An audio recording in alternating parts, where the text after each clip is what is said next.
અને જ્યારે સારંગપુર ત્યારે સવારે જ બાપાએ કહ્યું કે મારે આજે સારંગપુર જવું છે. અને પૂજ્ય ઈશ્વરચંદ સ્વામીએ તરત જ કોઈને પૂછવું નથી. ઈશ્વર સ્વામી શું કે આપણે કોઈને પૂછવું નથી. સારંગપુર ફોન આવ્યો કે બાપા આવે છે. કોઈ કલ્પના કરે આવે છે એટલે કે ખરેખર આવે છે શું છે આ બધું, આજે જ આવે છે એમ આવે છે, અઠવાડિયા પહેલાં ખબર હોય બરાબર છે. અને બધી તૈયારી થઈને આખું વાતાવરણ બદલાયું અને બાપા સારંગપુરમાં રહે એ એમણે પોતે ઈચ્છા વ્યક્ત કરેલી.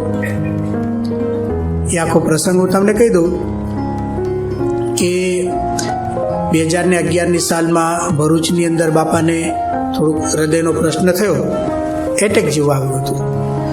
અને આમ તો એવું નક્કી કરેલું કે કોઈને જણાવવું નહીં કે બાપાને આવો થોડોક એટેક આવ્યો હતો એવું.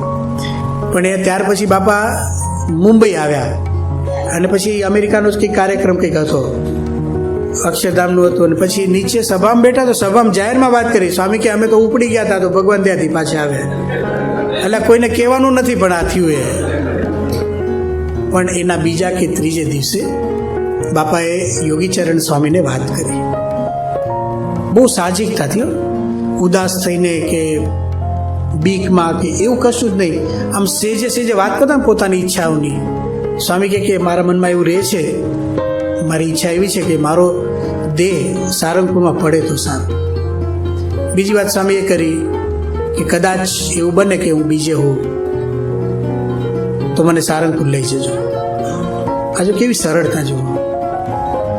આખી જિંદગી જેને વિચરણ કર્યું હોય ને એટલે આ બીજું ઓપ્શન એનું છે કે હું વિચરણ કરતો ક્યાંક. હવે સ્વતંત્ર પુરુષ છે છતાંય એ આપણને બતાવે છે કે જો કેવી રીતે રહેવાય છે. તો કે છતાંય હું બીજો હું તો સારંગપુર લઈ આવું અને મારો અંતિમ વિધિ સારંગપુરમાં કરજો. પછી જે જગ્યા ઉપર બાપાની વેદિકા આપણે જોઈ હતી ને, સ્મૃતિ મંદિર અને મંદિરની વચ્ચે, એ બાપાએ પોતે જ પસંદ કરેલી જગ્યા છે. અને એ એક જ જગ્યા એવી છે કે જ્યાં બે ખૂણા ભેગા થાય, બે મંદિરના ખૂણા, સ્મૃતિ મંદિર અને આપણું અક્ષર પુરુષોત્તમ મંદિર જે બે છે એ બંને, અને બાપાએ જ ઉદ્ઘાટન કરેલું છે. એ જગ્યાનું પૂજન બાપાએ પોતે જ કર્યું છે. કારણ એ જે પૂજન હતું ને એ માસ્ટર પ્લાનનું પૂજન હતું. એમાં રોજો ઘોડો સ્વામિનારાયણ ભગવાને ફેરવેલો એ નિમિત્તે આખું જે બાંધકામ કરવાનું હતું એનું એક ખાતમુહૂર્ત હતું, બાપાએ પોતે કરેલું. પણ કોઈને એ વખતે ખ્યાલ નહોતો કે આ ખાતમુહૂર્તની જગ્યા બાપા યાદ રાખશે. અને સ્વામીને ત્યારે આમ એ ખૂણો સરસ લાગેલો, એટલે ત્યાં જ ઊભા રહો એટલે શાસ્ત્રીજી મહારાજ દેખાય અને આ બાજુ મંદિર દેખાય, આ બાજુ શાસ્ત્રીમાં જ દેખાય છે. પેલું રંગમંડપના શાસ્ત્રીમાં જ છે ને એ ત્યાંથી દેખાય છે. પણ અક્ષર પુરુષોત્તમ મહારાજ ત્યાં એકદમ સીધા આવે. સ્વામીએ નિર્દેશ કર્યો કે મને મારી અંતિમ ક્રિયા કરો ત્યારે એવી રીતે રાખજો કે મારી નજર અક્ષર પુરુષોત્તમ મહારાજ સામે અને મારી ઉપર શાસ્ત્રીજી મહારાજની નજર. આ વિચાર કોઈને આવે? આમ બાપાને છે ને આપણે કલ્પી નથી શકતા કે જે વ્યક્તિ અત્યંત વ્યવહારમાં ડૂબેલો હોય, પ્રવૃત્તિ જ કહેવાય ને, મંદિરો બાંધવા ને પ્રવાસ કરવો ને આ ને તે, એમાં એમની નજર સતત ક્યાં? ભગવાન. જો જેની નજર ભગવાનમાં જ હોય ને એને જ આ વિચાર આવે. અને સ્વામીએ ત્યારે 2011માં કહ્યું કે મને મહારાજના દર્શન થતા હોય મધ્ય મંદિરમાં અને મારી ઉપર શાસ્ત્રીજી મહારાજ એમ મને ગોઠવો. આમ પાછો ઈશારો કરીને સમજાવે. આપણે એ જ પ્રમાણે બાપાને ગોઠવ્યા, જેમની ઈચ્છા હતી ને એ જ રીતે. આ બધી વાત યોગીચરણ સ્વામીને કરી. યોગીચરણ સ્વામી કાગળમાં બધું લખી આપ્યું. સ્વામી એક વાત એ પણ કરી, આ જો સાદગી, હવે મોટા પુરુષની, કોઈ બીજો હોય તો એમ કે પછી મોટું મંદિર બાંધજો, તમને નવાઈ લાગશે. સ્વામી એમ બોલ્યા છે, સ્વામી એક નાનો ઓટો કરીને મહારાજના ચરણારે પધરાવી દેજો. એ તો આપણે ન જ માનીએ, આપણે એમના શિષ્યો છીએ, આપણે તેનું સોનાનું મંદિર બાંધીએ. કેવું? હા. પણ હું બાપાની ભાવના કહું છું અને એટલે જ એમણે જગ્યા જેવી પસંદ કરી ત્યાં કંઈ થાય જ નહીં. આ ઈશ્વર સ્વામી બોલ્યા છે કે બાપાએ જગ્યા એવી પસંદ કરી છે, આ બાજુ સ્મૃતિ મંદિર, આ બાજુ મોટું મંદિર, એની વચ્ચે તમે કંઈ બાંધી જ ન શકો. એમ છતાં આખા બ્રહ્માંડમાં આવી જગ્યા નથી ક્યાંય જ્યાં બે મંદિરના ખૂણા ભેગા થતા હોય. તમે જો બે આખામાં ફરો, તમે એક જગ્યા લાવો આવી. આ સ્વતંત્ર જગ્યા બને વસ્તુ અલગ છે, પણ જો સ્વામી કેવી પસંદગી ઉતારી, અને આખી વાત પોતાનું કેવી રીતે વિધિ થવો જોઈએ એનું વિવરણ સ્વસ્થપણે કોઈ વ્યક્તિ કરે અને પાછા આનંદ કરે. આવું છે ને, મને લાગતું નથી દુનિયામાં બીજે ક્યાંય બને. એ જ રીતે બધી વ્યવસ્થા થઈ. મેં તમને શરૂઆતમાં કહ્યું ને કે બાપા ધામમાં ગયા તો કોઈને એવું લાગે જ નહીં ધામમાં ગયા. આમ આપણે મનને સમજાવવું પડે. સ્વામીની રૂમમાં જઈએ ને, બાપાને છેલ્લે આ બધું થયું એટલે 13 તારીખની સાંજે બધા સદગુરુ સંતો બાપા પાસે આવ્યા અને બાપાને પૂજન કરવાનું હોય. પૂજ્ય મહંત સ્વામીએ પહેલાં પૂજન કર્યું, પછી ત્યાગોલ સ્વામીએ કર્યું, પછી ઈશ્વર સ્વામી આવ્યા. તો એમ જ ન લાગે કે બાપા ધામમાં ગયા છે. એટલે આમ જે દુઃખ થવું જોઈએ ને, એક બાજુ આપણને થાય કે બાપા ધામમાં ગયા છે, પણ બીજી બાજુ તમને ફિલિંગ્સ આવે જ નહીં. આ બાપાનું કર્તવ્ય હતું. બધા પૂજન કરે અને બાપાના મુખારવિંદ સામે જુઓ ને તો સૌમ્ય મુખારવિંદ લાગે પાછું. ક્યારેય કોઈને દુઃખ થાય ને એવી કલ્પના કોઈ કરી શક્યું નહીં. સ્વામીને સ્પર્શ કરો તો એવો જ લાગે. 13 તારીખે તો બરાબર છે, બધાએ જોયું કે સ્વામી આમ સમાધિમાં બેઠા હોય ને એવું લાગે. ધ્યાનસ્થ મુદ્રા હોય ને, એકદમ શાંત કોઈ વ્યક્તિ બેઠો હોય, નિરાશ થઈ ગઈ હોય એવું લાગે. ભયાનકતા જરાય ન લાગે, ન જોવા જેવું જરાય જોયા જ કરો ને એમ થાય. બાપાની મૂર્તિ સામે 10-10 કલાક આ વચ્ચેના 3 દિવસ હતા ને, લોકો બેઠા છે. આમાંથી ઘણા બેઠા હશે, બેઠા બેઠા માળા ફેરવે. કોઈ બેસે બીક લાગે. હા, આ વાસ્તવિક સામાન્ય સંસારનો વ્યક્તિ હોય ને એની સામે આપણે જોઈ શકીએ નહીં. અને એટલે તેજસભાઈ હમણાં બાપાના ડૉક્ટર હતા ને, જે એ બોલ્યા ને એ નહોતા આવવાના, પણ એમને જ્યારે કહ્યું કે ભાઈ તમે આવો, કે ના, મેં બાપાને જે રીતે પ્રસન્ન મુદ્રામાં જોયા છે ને એ જ મારે ઇમેજ મારા મનમાં રાખવી છે, કારણ કે આ ભયાનક મૃત્યુ પછીનો ચહેરો મારે રાખવો નથી. એને કે બીજા બધા માણસોના ભાવ બદલાય એટલે એમને આવવાની ના પાડી, પછી આગ્રહ કરીને બોલાવ્યા. અને જ્યારે એમણે જોયા ને તો એમણે આવીને પહેલું કહ્યું કે મને અત્યંત આશ્ચર્ય છે કે અત્યંત શાંતિ દેખાય છે. તે પાછા દર્શન કરવા ગયા, ફરીથી દર્શન કર્યા. બધા હરિભક્તોને સંતોને આ જ અનુભવ થયો કે બાપા છે જ, બાપા બેઠા છે. 17 તારીખે છેલ્લે પંચામૃત સ્નાન કરાવ્યું સદગુરુ સંતોએ, બધા વિડીયો જોઈ હશે. અને પછી તરત જ ચોખ્ખા પાણીથી સ્નાન કરીને બાપાને સીધા જ જ્યાં પેલો વિધિ કરવાનો હતો ને ત્યાં લાવવાનો હતો. એક ક્ષણની વાત કરું છું. એક ક્ષણે પૂજ્ય યોગ વિવેક સ્વામી ત્યાં હતા, અમે બધાએ ત્યાં લાભ લીધો બાપાનો. એટલું કોમળ શરીર બાપાનું, આમ તમે અડો ને તો જરાય વિચિત્ર ન લાગે. સ્વામીને સ્નાન કરીને ઘસ્યો હાથ. પછી યોગ વિવેક સ્વામી કે બધું જ એકદમ ફ્રી છે, એકદમ લૂઝ છે.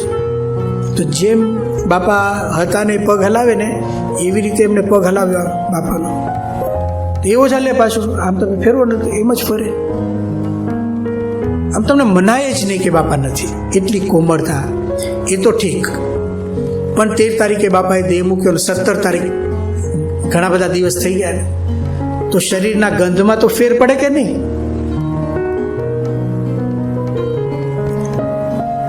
બાપાનું પગે લાગ્યો ને આમ, મને થોડુંક એવું થયું કે માણસ આટલા દિવસ રહે તો આમ થોડો ગંધમાં તો ફેર પડે. એટલે મેં ઊંડો શ્વાસ લીધેલો ત્યાં બાપાના ચરણ. કોઈ ફેર નહીં, કોઈ ફેર નહીં. હા, પગે લાગતા લાગતા પરીક્ષા કરી. આપણી તો લૌકિક બુદ્ધિ હોય ને, અને એટલું બધું આશ્ચર્ય લાગે કે તો છેક સ્વામી બાપાને ત્યાં જ્યાં અગ્નિ સ્પર્શ કરાવવાનો હતો ત્યાં મૂક્યા ને, એ વખતે પણ અંદર પણ સેવકો બાપાને ગોઠવતા હતા. એટલા પ્રેમથી બાપા જાણે હાજર હોય ને એટલું જ, એવી જ રીતે આખું પથારી હોય ને એવી જ હતું ત્યાં તો. અને એ બધી વ્યવસ્થા કરી ત્યાં એટલી સરળતા, આમ બધું કોમળ લાગે ને તો પડે આમ, એવું પણ નથી થયું પાછું. આમ નહીં બાપા અનુકૂળ થતા હોય એવી રીતે.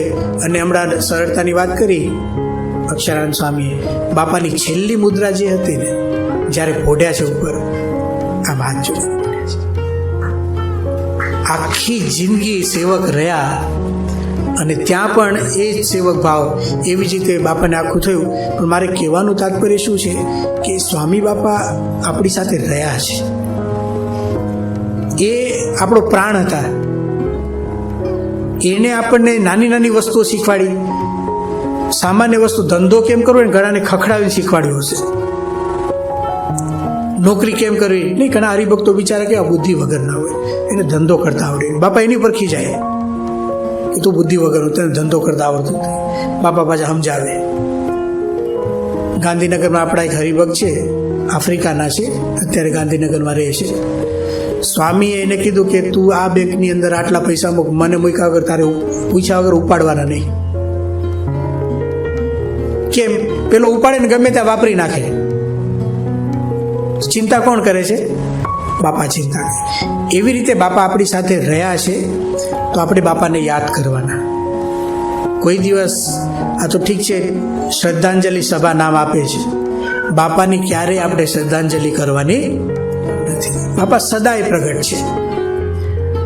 હવે બાપાના વિશિષ્ટ કાર્યમાં એ પણ આપણે સમજી રાખીએ કે સ્વામી આપણા બધાના જીવની અંદર છે ને અક્ષર પુરુષોત્તમ પધરાવ્યા છે. બધાના જીવની અંદર એમણે અક્ષર પુરુષોત્તમ સંસ્થાનું મમત્વ નાખ્યું છે. ને આપણે રાત દિવસ જેમ બાપા માટે જીવ્યા છીએ એમ રાત દિવસ આપણે સંસ્થા માટે જીવ્યા છીએ. હવે આપણી મોટામાં મોટી સેવા શું છે કે સ્વામી બાપાએ પોતે જ કાગળ લખીને એમની જગ્યાએ કોની સ્થાપના કરી છે? મહંત સ્વામી. એવા જ મહંત સ્વામી આપણે જોડાઈ જઈએ ને, બાપા આપણી પર રાજી થઈ જાય. હા, એક વસ્તુ બનશે કે બાપા ભૂલાશે નહીં, તો ભૂલવાના જ નથી. બાપાને ભૂલવાના જ નથી અને મહંત સ્વામીને યાદ રાખવાના છે. બે કામ ભેગું કરીએ. કારણ શું? આપણે સ્વામીના ભક્તો છીએ. સ્વામીના એક વચન ઉપર કુરબાન થવાનું, એટલે બાપાની ઈચ્છા છે. બાપાએ પોતે સ્વ હસ્તાક્ષરે લખ્યું છે.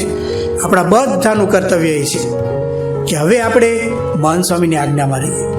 મહંત સ્વામીની આજ્ઞામાં રહીએ છીએ એટલે બાપાની જ આજ્ઞામાં છે. કોઈ ફેર નથી, કોઈ શંકા નહીં, કોઈને પૂછવાનું નહીં. અને જીવનના છેલ્લા શ્વાસ સુધી આપણે સેવા કરીએ. અત્યારે તો કેવું છે કે મહંત સ્વામી મહારાજ, પ્રમુખ સ્વામી મહારાજના ધામગમન પછી એમણે બધી સેવા કાર્ય શરૂ કર્યું. હંમેશા કેવું હોય કે જે વખતે જે ગુરુ આપણને લાભ આપતા હોય એની સામે જ આપણી નજર હોય.